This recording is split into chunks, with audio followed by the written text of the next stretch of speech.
Good morning. 2 Samuel once again, chapters 16 and 17 this morning. So grab your Bibles and read along with me if you want. And let's get started. Chapter 16. When David was a little past the top of the mountain, there was Ziba, the servant of Mephibosheth, who met him with a couple of saddled donkeys, and on them 200 loaves of bread, 100 clusters of raisins, 100 summer fruits, and skin of wine. And the king said to Ziba, "What do you mean to do with these?" So Ziba said, "The donkeys are for the king's household to ride on, the bread and summer fruit for the young men to eat, and the wine for those who are faint in the wilderness to drink." Then the king said, "And where is your master's son?" And Ziba said to the king, "Indeed, he is staying in Jerusalem, for he said, 'Today the house of Israel will restore the kingdom of my father to me.'"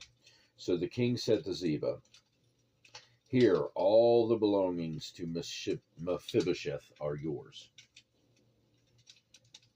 And Ziba said, "I humbly bow before you, that I may find favor in your sight, my lord, O king." Now when King David came to Bahurim, there was a man from the family of the house of Saul, whose name was Shimei, the son of Gera, coming from there. He came out cursing continually as he came, and he threw stones at David, and at all the servants of King David, and all the people, and all the mighty men were on his right hand and on his left. Also Shimei said thus when he cursed, come out, you bloodthirsty man, you rogue. The Lord has brought upon you all the blood of the house of Saul, in whose place you have reigned, and the Lord has delivered the kingdom into the hand of Absalom, your son. So now you are caught in your own evil, because you are a bloodthirsty man." Then Abishai, the son of Zeruiah, said to the king, "Why should this dead dog curse my lord the king? Please let me go over and take off his head." But the king said, "What have I to do with you, you sons of Zeruiah? So let him curse, because the Lord has said to him, 'Curse David.' Who then shall say, 'Why have you done so?'" And David said to Abishai and all his servants, "See how my son, who came from my own body, seeks my life. How much more now may this Benjamite? Let him alone and let him curse, for so the Lord has ordered him. It may be that the Lord will look on my affliction, and that the Lord will repay me with good for his cursing this day." And as David and his men went along the road, Shimei went along the hillside opposite him and cursed as he went, threw stones at him and kicked up dust. Now the king and all the people who were with him became weary, so they refreshed themselves there. Meanwhile, Absalom and all the people of the men of Israel came to Jerusalem, and Ahithophel was with him. And so it was, when Hushai the Archite, David's friend, came to Absalom, that Hushai said to Absalom, "Long live the king! Long live the king!" So Absalom said to Hushai, "Is this your loyalty to your friend? Why did you not go with your friend?" And Hushai said to Absalom, "No, but whom the Lord and his people and all the men of Israel choose, his I will be, and with him I will remain. Furthermore, whom should I serve? Should I not serve in the presence of his son, as I have served in your father's presence? So will I be in your presence." Then Absalom said to Ahithophel, "Give advice as to what we should do." And Ahithophel said to Absalom, "Go into your father's concubines, whom he has left to keep the house, and all Israel will hear that you are abhorred by your father. Then the hands of all who are with you will be strong." So they pitched a tent for Absalom on the top of the house, and Absalom went in to his father's concubines in the sight of all Israel. Now the advice of Ahithophel, which he gave in those days, was as one if one had inquired at the oracle of God. So was all the advice of Ahithophel, both with David and with Absalom. Chapter 17. Moreover, Ahithophel said to Absalom, "Now let me choose 12,000 men, and I will arise and pursue David tonight. I will come upon him while he is weary and weak, and make him afraid. And all the people who are with him will flee, and I will strike only the king. Then I will bring back all the people to you. When all return except the man whom you seek, all the people will be at peace." And the saying pleased Absalom and all the elders of Israel. Then Absalom said, "Now call Hushai the Archite also, and let us hear what he says too." And when Hushai came to Absalom, Absalom spoke to him, saying, "Ahithophel has spoken in this manner. Shall we do as he says? If not, speak up."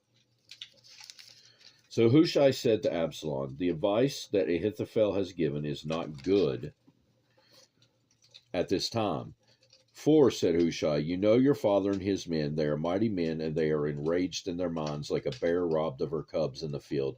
And your father is a man of war, and will not camp with the people. Surely by now he is hidden in some pit or in some other place, and it will be, when some of them are overthrown at the first, that whoever hears it will say, there is slaughter among the people who follow Absalom, and even he who is valiant, whose heart is like the heart of a lion, will melt completely, for all Israel knows that your father is a mighty man, and those who are with him are valiant men.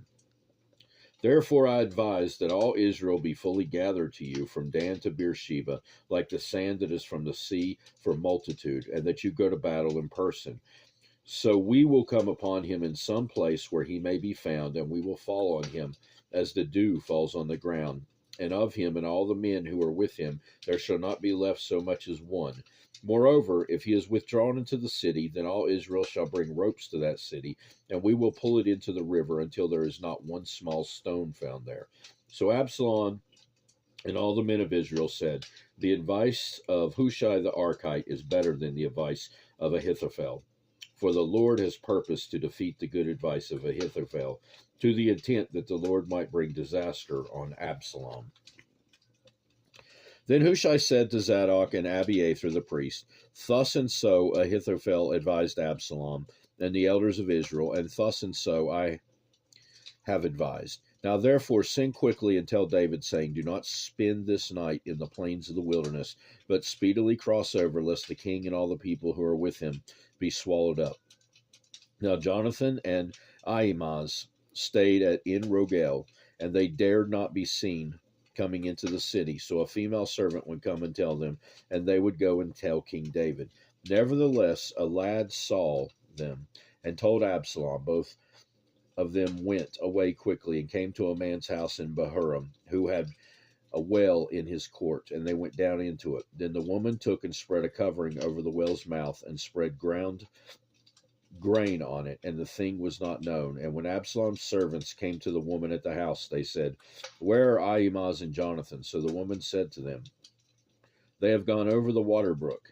And when they had searched and could not find them, they returned to Jerusalem. Now it came to pass, after they had departed, that they came up out of the well, and went and told King David, and said to David, arise and cross over the water quickly, for thus has Ahithophel advised against you. So David and all the people who were with him arose and crossed over the Jordan. By morning light, not one of them was left who had not gone over the Jordan.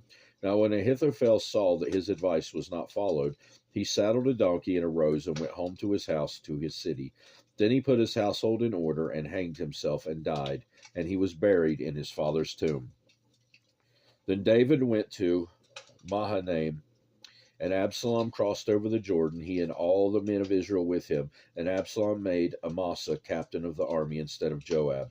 This Amasa was the son of the man whose name was Jithra, an Israelite who had gone in to Abigail, the daughter of Nahash, sister of Zeruiah, Joab's mother. So Israel and Absalom encamped in the land of Gilead.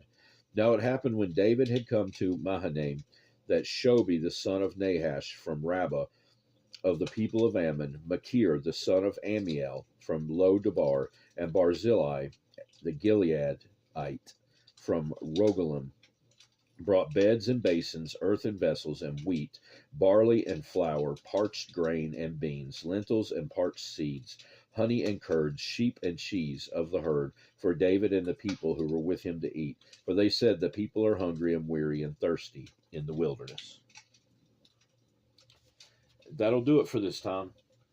God willing, we'll be back again soon to read more in 2 Samuel. I hope you have a great rest of your day, and please read your Bibles for yourself. Goodbye.